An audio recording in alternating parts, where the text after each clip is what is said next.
Ya Pak, ini sih sangat menurutku ya memang apa ya, memang sangat layak aku kagumi sih dari segi kepahlawanan beliau. Beliau orang yang sangat apa?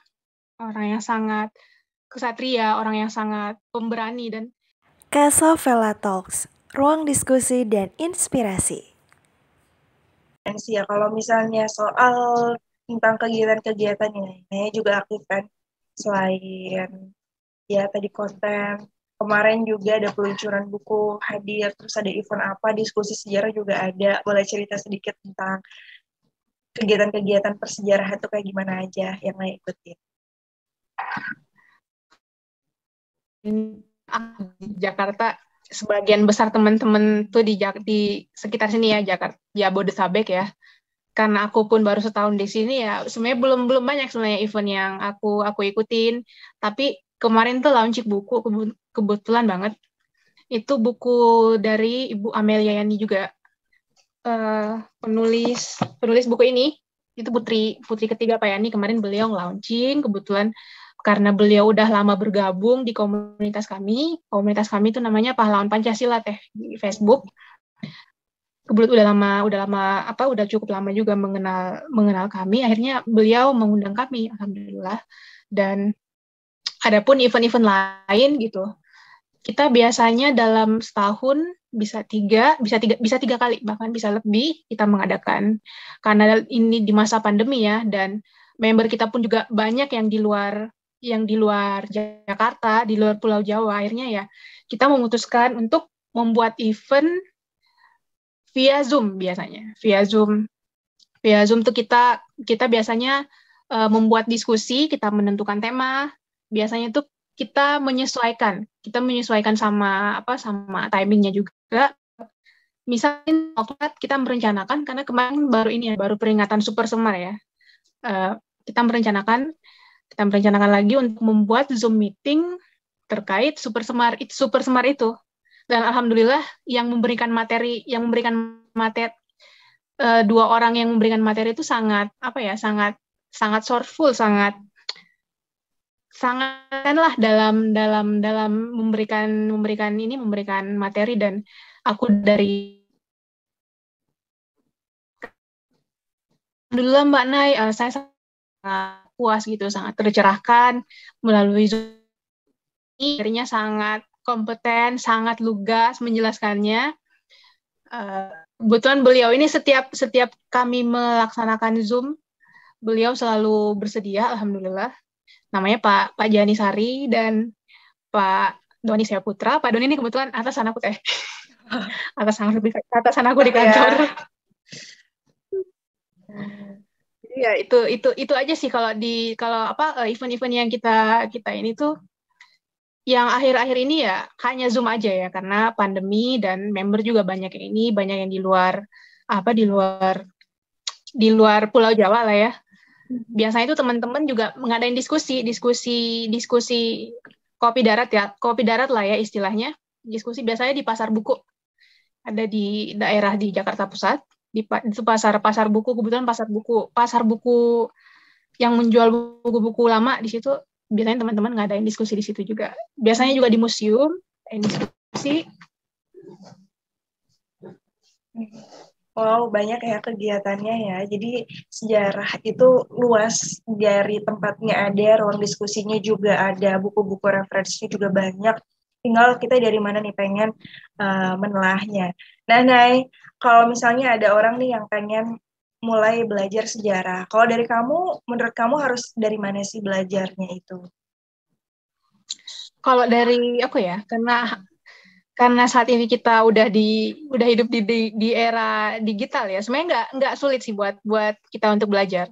Aku pun awalnya belajar tuh ya dari browsing di internet aja, walaupun aku ya terbatas, emang sangat terbatas tuh di internet itu sangat terbatas. Dan kebenarannya pun ya biasanya masih dipertanyakan gitu, apakah ini benar, apakah ini enggak. Jadi kita tuh dalam membaca juga sebenarnya tidak tidak tidak harus langsung langsung percaya akan sumber yang kita ini, apalagi ini kan terkait peristiwa G30S ya, G30 SPKI ya, yang versinya pun ada banyak pandangan-pandangan yang berbeda terkait peristiwa. Akhirnya tuh gara-gara membaca itu juga akan melatih daya analisa kita juga buat menelaah gitu. Kira-kira mana nih yang lebih bisa dipercaya, sumber yang mana gitu. Dari ini sih dari internet pun bisa dimulai. Dan aku tuh dulu sebelum bisa membeli buku-buku yang sekarang aku punya, aku awalnya sih di perpustakaan, bahkan aku biasanya nyempetin tuh kalau habis pulang kuliah dan kuliahnya tuh nggak sampai sore, aku mampir dulu ke perpustakaan. Aku ke perpustakaan kampus, bahkan ke perpustakaan daerah. Waktu itu aku sampai sana nyari buku-buku. Aku mau foto isinya, terus aku biasanya posting, dan tidak lupa aku sebutkan sumbernya dari mana. Siap. Nenay, kalau kamu ada referensi buku nggak, selain tadi kan buku tentang Pak Ahmad Yani ya, kalau tentang sejarah yang lain, apakah ada buku-buku yang menurut kamu bagus juga nih buat kita baca? Kalau yang bagus, kalau yang karena aku concernnya di pahlawan revolusi, sekali lagi aku concernnya di sana ya, aku merekomendasikan buku dua ini, kemudian aku juga merekomendasikan buku ini. Ini aku rasa udah banyak yang ini biografi Om Pierre yang paling komprehensif menurut aku ya. Dari biografi yang pernah ada, ini udah paling lengkap, karena di sini teman-teman angkatan beliau pun banyak terlibat dalam penulisan buku ini, banyak memberikan gagasan ke penulis-penulisnya. Kemudian adik beliau pun terlibat banyak dalam penyusunannya. Kemudian ada ini, aku kebetulan nggak terlalu banyak buku yang aku bawa di Jakarta. Tapi ini lumayan banyak loh, Nay. Itu buku Gerakan 30 September. Wow, emang ngedalamin banget ya, Naya. Ini terbit di zaman Presiden Soeharto. Terus ada juga tuh yang Kunang-kunang Kebenaran di Langit Malam, itu yang menulis gabungan dari keluarga pahlawan revolusi dan keluarga Jenderal Ahmad Nasution. Cuman aku nggak ada bukunya. Dan ini langka banget sih. Aku nggak dari hati banget ke hati. Ini gimana nih buku dari hati ke hati itu? Ya, ini sangat menarik banget nih. Ini tuh ditulis tahun 1966, di sini nggak ada tulisannya, tapi tahun 1966. Tahun 1966, jadi setahun setelah peristiwa nih, Teh. Ini salah satu literatur yang awal banget membahas tentang, bisa dibilang literatur yang sangat awal membahas tentang peristiwa yang terkait G30S ini. Ini tuh ditulis oleh Ibu Ahmad Yani, istri Pak Yani lagi. Tulis ini. Beliau menuliskan peristiwa, walaupun kurang komprehensif ya, tentang peristiwa. Kemudian beliau menuliskan tentang keadaan istri-istri pahlawan revolusi yang lain dengan keluarganya. Kemudian membahas juga tentang pembangunan museum Ahmad Yani. Ini sangat menarik sih, dan udah langka banget ini bukunya.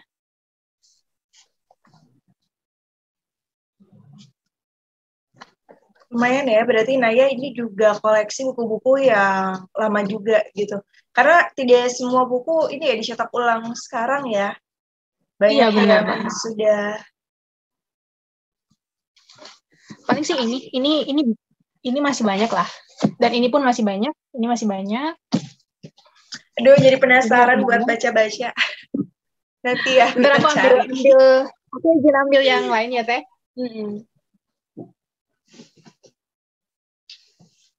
Wah, mantep nih. Jadi Naya juga punya banyak referensi soal sejarah nih, guys. Jadi kalau misalnya kamu suka dengan sejarah, mungkin nggak cukup baca-baca di internet, tapi juga harus baca langsung dari sumber yang terpercaya juga gitu. Wow, banyak nih Nay bukunya Nay. Ini juga sangat aku rekomendasikan. Ini lengkap banget. Ini lengkap banget soal ini tentang peristiwa, bukan tentang pahlawan revolusi ya. Ini tentang peristiwa khususnya sih. Wow, tebel tuh bukunya. Tebel banget ini. Tentang peristiwa dari mulai peristiwa. Dan ini juga nih. Ini juga sangat aku rekomendasikan sih. Ini. Jadi ini bisa dibaca juga. Tapi kalau Naya biasanya bacanya kapan nih Naya, waktu yang pas buat baca? Aku sesempetnya aja sih Teh. Biasanya tuh aku sukanya baca buku tuh pagi-pagi biasanya. Biasanya habis sholat subuh, jam 6. Subhanallah, bangunnya pagi banget. Jam 6.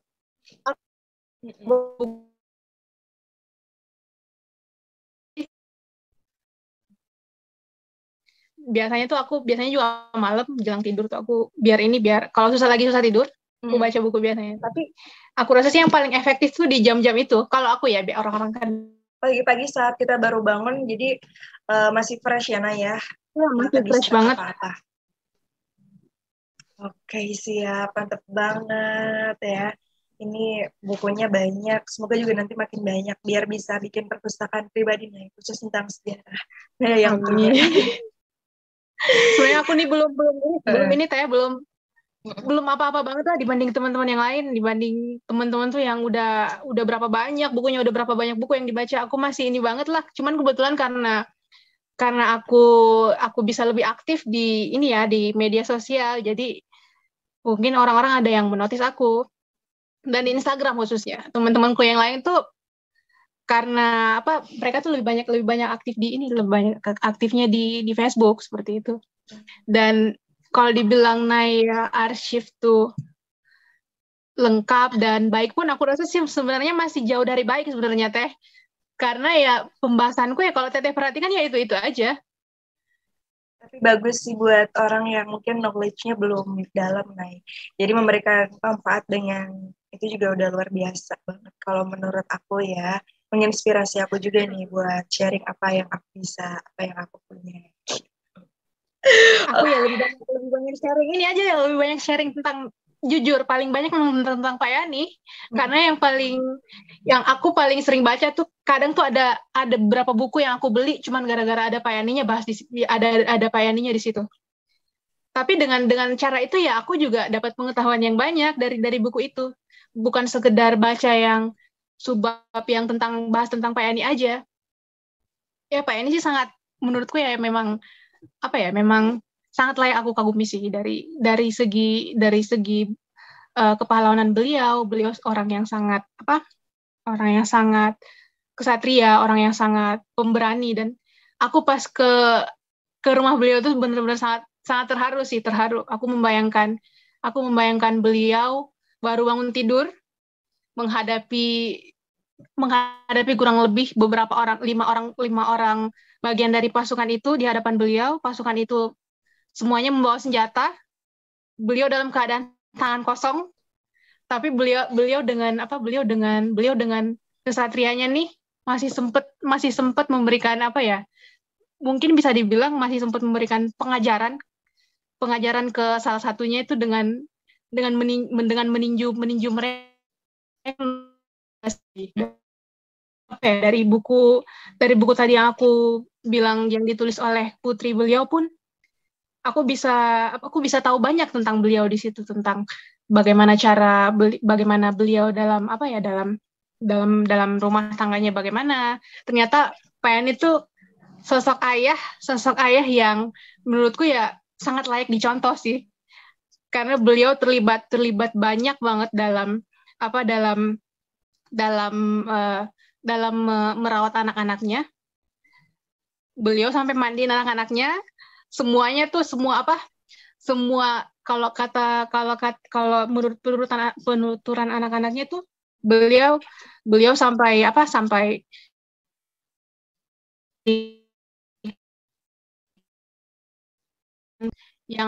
yang turun langsung.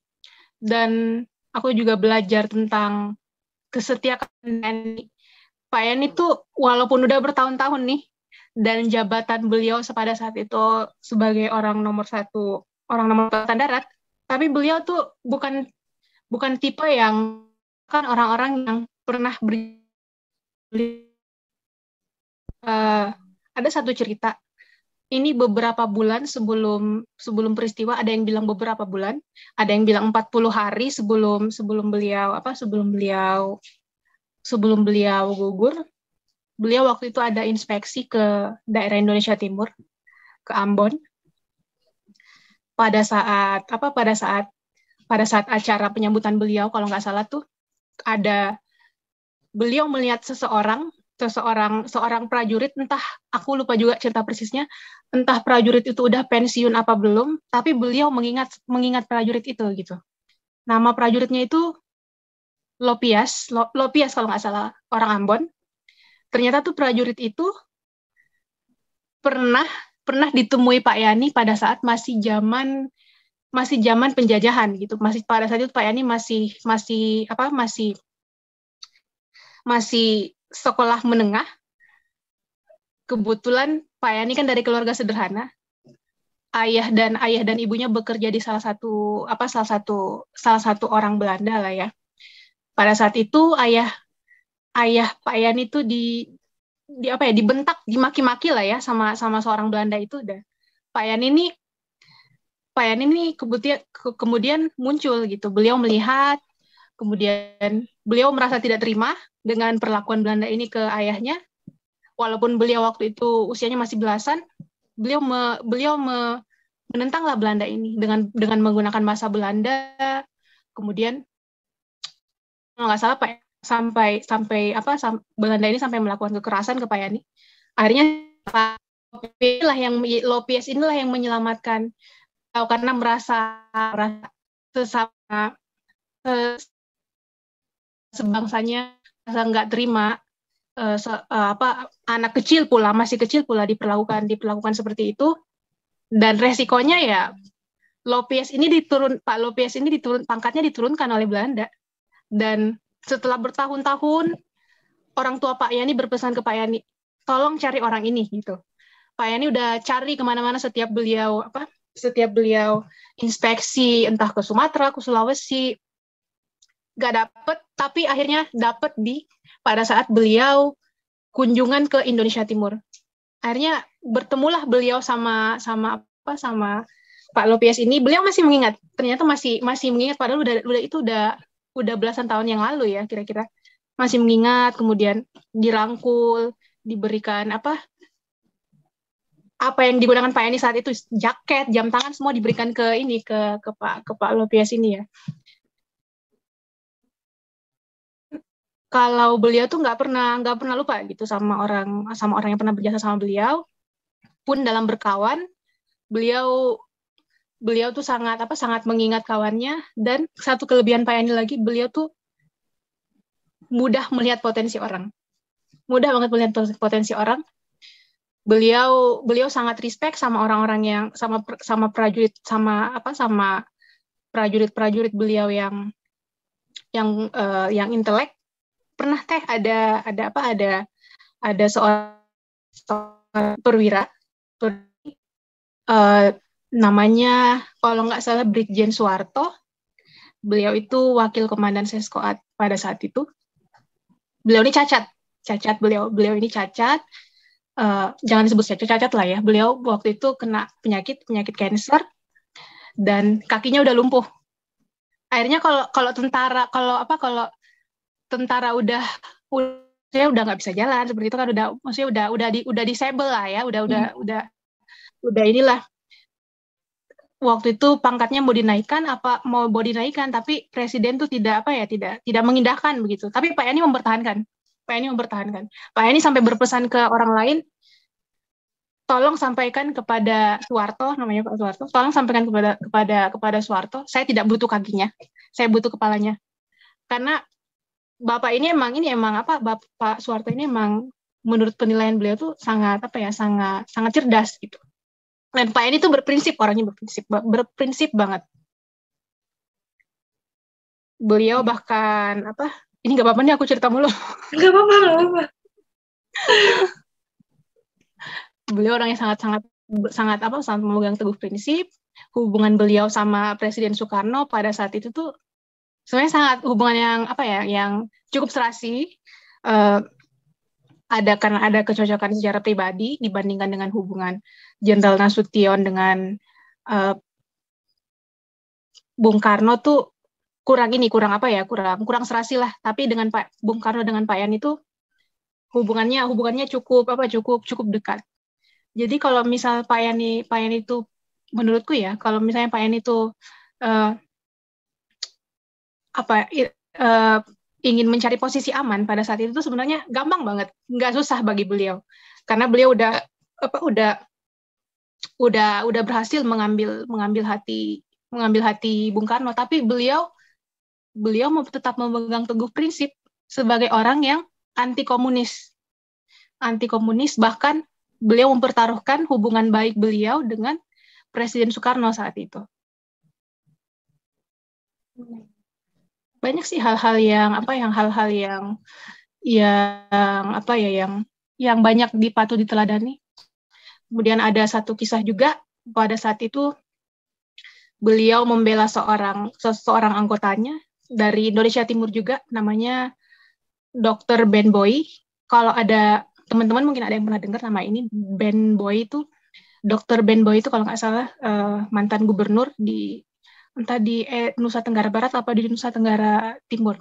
Beliau tokoh lah ya di situ. Beliau waktu itu hampir keluar dari Angkatan Darat, tapi karena Pak Yani lah beliau akhirnya memutuskan untuk tetap bertahan sebagai prajurit, karena diberikan nasihat-nasihat, insight dari Pak Yani. Beliau benar-benar kayak membela tipikal yang membela kebenaran lah ya. Beliau mempertahankan kebenaran walaupun pada saat itu ceritanya dokter ini tuh ada konflik dengan atasannya. Konflik itu terkait dokter Ben Boy ini sangat cukup mempertahankan prinsip-prinsip agamanya. Kemudian akhirnya muncullah fitnah pada saat itu. Dia dianggap menentang komandannya, menentang atasan di TNI itu kan kalau bisa dibilang fatal banget. Tapi Pak Yani menaruh perhatian ke peristiwa ini. Akhirnya beliau memanggil Dr. Ben Boy ini ke Jakarta. Beliau memberi nasihat. Beliau memberi nasihat antara lain, saya itu sudah bosan menjadi orang Jawa. Kenapa begitu? Karena banyak orang Jawa ini bukan maksud sara ya, tapi ini semacam nasihat yang disampaikan Pak Yani aja pada waktu itu. Saya itu bosan menjadi orang Jawa karena sudah banyak sekali orang Jawa yang menjadi jenderal, yang menjadi perwira. Saya ingin menjadi orang timur saja, karena masih jumlah perwiranya masih kurang dibandingkan orang Jawa gitu. Kamu mestinya bangga, Pak Yani beliau menasihati Ben Boy seperti, kamu mestinya bangga karena kamu sebagai orang yang berasal dari timur, kamu menyandang pangkat di sini. Kamu menyandang pangkat perwira lah ya, kamu menyandang pangkat di sini. Coba kamu renungi lagi apakah keputusan kamu untuk keluar dari Angkatan Darat itu tepat atau tidak. Kamu sudah ikut berjuang dalam pembebasan Irian Barat. Pak Yani menasihati seperti itu, akhirnya tersentuhlah hati dokter ini, dan bahkan atasannya yang pangkatnya lebih tinggi malah diberhentikan oleh Pak Yani. Akhirnya ya dokter ini, Pak Ben Boy ini terus berkiprah di Angkatan Darat sampai akhirnya sempat menjadi gubernur. Itu Pak Yani saking spesialnya di mata beliau tuh, beliau menulis buku biografi, beliau memberikan subbab khusus tentang Pak Yani. Wow, keren banget, Mai. Kayaknya udah khotam ya kalau berbicara soal Pak Yani, tapi luar biasa menginspirasi nih, karena aku juga tidak banyak tahu nih Nay ya, tidak sampai sedalam itu gitu. Kadang aku belajar sejarah, atau mungkin kita juga ya teman-teman belajar sejarah baca aja atau di kelas gitu, tapi tidak betul-betul sampai memahami sedetail itu. Jadi kalau Naya udah sampai hafal momen-momen terpenting, dan ini juga jadi pelajaran ya buat Naya ya. Pelajaran banget tentang apa ya, belajar tentang kesetia kawanan siapa ya itu, tentang kesetia kawanan dan prinsip. Dan beliau hampir tidak pernah tidak menepati janji. Beliau pandai melihat potensi orang seperti tadi tuh, yang kisah Brigjen Soeharto yang kakinya udah lumpuh, maksudnya udah kalau secara fisik sudah tidak layak lah ya sebagai kalau tetap dipertahankan sebagai anggota Angkatan Darat, tapi beliau mempertahankan karena beliau menilai sosok ini punya kelebihan. Akhirnya beliau berpesan seperti itu. Kamu jangan sampaikan kepada dia, saya tidak butuh kakinya, saya butuh kepalanya. Seperti itu. Ya, mantap ya. Jadi bisa menilai value orang itu banyak sebetulnya ya, tidak hanya fisik. Ada akal, ada macam-macam gitu ya. Banyak. Dan Pak Yani itu, kenapa tadi aku bilang beliau sosok prajurit yang bisa dikatakan hampir sempurna ya. Biasanya tuh kalau aku berdiskusi sama teman-teman yang lain, teman-teman yang pengetahuannya jauh lah di atas aku lah ya. Menurut mereka tuh masing-masing orang itu kan ada kelebihan dan kekurangan ya.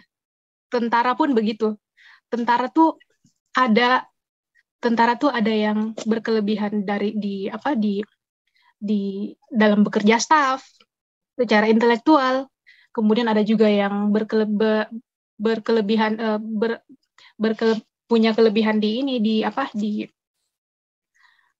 battlefield lah ya, dan sebagai komandan lapangan. Biasanya tuh tentara tuh hanya memiliki salah satu dari itu gitu, hanya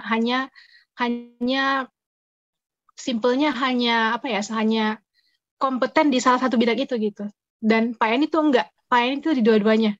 Pak Jenderal aku pernah baca juga di biografi Jenderal Nasution. Beliau sampai mengatakan seperti ini.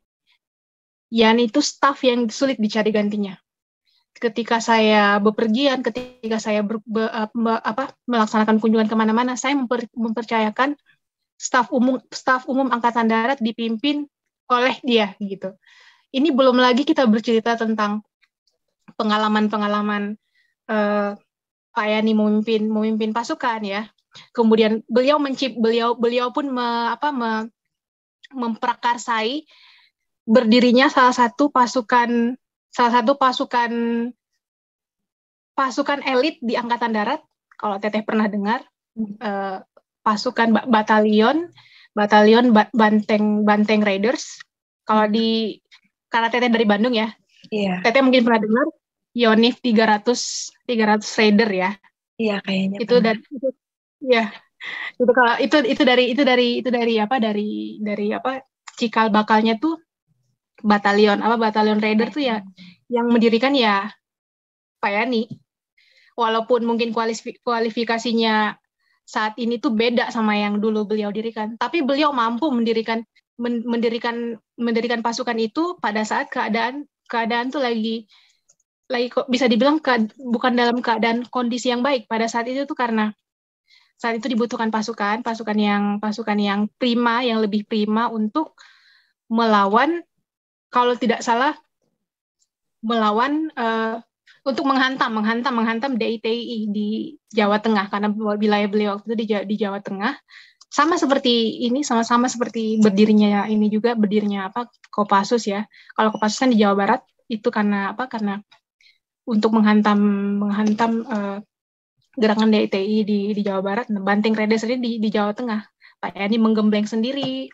Kemudian tadinya itu hanya 2 kompi, akhirnya berkembang menjadi 1 batalion. Akhirnya ya menjadi salah satu batalion andalan Angkatan Darat pada saat itu. Bahkan terpilih menjadi salah satu pasukan yang dimasukkan dalam pasukan pengawal Presiden Soekarno, yaitu Cakrabirawa. Seperti itu. Yang masih aku penasaran sih, Pak Yani itu mendapatkan gagasan dari mana gitu untuk mendirikan itu, sampai kayak konsep-konsepnya itu dari mana? Karena pada saat itu beliau belum mengalami pendidikan di luar negeri, belum mengalami pendidikan yang banyak lah ya. Dan ya seperti itu, dan secara intelektual pun aku juga mengagumi beliau. Makanya aku bilang beliau tuh kalau bisa dibilang ya mungkin prajurit yang hampir sempurna sih. Secara intelektual pada saat beliau terpilih sekolah di Amerika, di sekolah staf komando angkatan darat di Amerika, beliau mendapatkan nilai yang memuaskan, mendapatkan nilai cum laude pada saat itu. Kemudian pada saat menulis karyanya pun beliau tuang. Beliau akhirnya mengaplikasikan apa yang beliau tulis itu pada saat beliau memimpin pasukan untuk memberantas PRRI di Sumatera Barat gitu. Tentang, kalau nggak salah, beliau menulis tentang operasi gabungan, kalau nggak salah. Banyak sih yang bisa diteladani ya dari sosok Pak Yani itu. Terutama sih itu, beliau orang yang sangat memegang teguh prinsipnya, bahkan mempertaruhkan hubungan dengan Presiden Soekarno pada saat itu demi mempertahankan prinsip beliau bahwa beliau adalah sosok yang benar-benar anti komunis. Seperti itu sih. Wow, mantap banget, Nay. Sangat mencerahkan ya dan ngasih informasi. Kalau bukan pecinta sejarah dan baca buku banyak, kayaknya kita nggak akan tahu juga nih, Nay. Mohon maaf ya, terbiasa loh cerita. Ini pertama kalinya Teh, aku bercerita seperti ini pertama kalinya banget. Mantap, pertama kali tapi udah keren banget ini ngasih informasi buat kita ya, dan jadi pendorong juga nih supaya kita tuh lebih mau peduli lagi, mau menggali sejarah lebih lama bahwa banyak hal-hal yang perlu kita gali lagi gitu. Nah, dari Naya ada closing statement, boleh? Kalau closing statement ya, aku sih hanya karena kita di sini dalam konteks membahas nggak jauh-jauh dari sejarah nih. Aku hanya berpesan aja sih, jangan sampai kita tuh mengacuhkan sejarah bangsa kita dulu deh. Jangan sampai kita mengacuhkan, kita nggak perlu sampai mengoleksi banyak buku. Kita mulai saja dari hal-hal kecil gitu. Kita berkunjung ke museum, kemudian kita juga mencari tahu dari manapun, dari internet, dari televisi kah, dari manapun. Yang pasti sih kita jangan sampai acuh lah, jangan sampai orang luar tuh lebih care dengan sejarah kita, dengan kearsipan sejarah kita. Dan ya begitu sih kalau dalam hal sejarah ya. Tapi kalau dalam secara umum sih aku ingin berpesan juga kepada yang usianya lebih muda dari aku lah ya. Jangan sia-siakan potensi yang kita miliki sih. Jangan jika kita punya hobi pun bisa menjadi bisa mendatangkan manfaat bagi kita sebenarnya. Kemudian perbanyak sosialisasi menurut aku Teh. Perbanyak sosialisasi sama siapapun itu, karena dari sosialisasi itu entah kita bertemu orang baik, entah kita bertemu orang jahat, dari situ kita bisa belajar gitu. Kita bisa mendapatkan insight dari berbagai macam karakter. Kita bisa menilai karakter orang. Ya itu sih intinya dari pengalaman aku ya. Aku pun sampai sekarang masih terus aku sangat senang berteman, berkawan. Bahkan sama Teteh pun kita belum pernah ketemu. Iya, belum pernah bertemu secara langsung ya. Semoga nanti bisa. Jadi itu sih perbanyak sosialisasi sih sama siapapun juga perbanyak sosialisasi.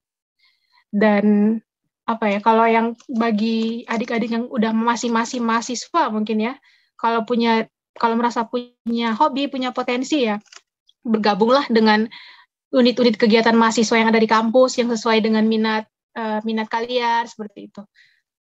Seperti itu sih. Siap, thank you banget loh Naya, sangat menginspirasi, sangat mencerahkan juga. Semoga apa yang tadi disampaikan Naya juga bisa ngasih insight baru nih sama kita soal persejarahan dan ngasih motivasi kalau meskipun kita hidup saat ini tapi jangan pernah melupakan masa lalu karena tidak ada masa kini belum ada masa lalu ya Naya. Sehat terus buat Naya, sukses buat kerjaannya, semoga juga karirnya lancar ya, terus persejarahannya juga semakin top, semakin bisa bermanfaat buat orang-orang di sekitar. Amin. Teteh juga sehat-sehat ya. Semoga kita bisa jumpa. Iya, ya. Semoga ada takdir mempertemukan kita. Dan oke deh guys, itu dia ya obrolan aku bareng Isnaya Denaswari. Semoga bermanfaat buat kamu. Dan terus pantengin Kasavela Talks karena di kesempatan nanti kita bakal ngobrol hal-hal yang pastinya nggak kalah seru dan asik. See you. Bye. Bye. Makasih Teh. Terima kasih atas waktunya. Mohon maaf jika ada yang kurang ya. Siap.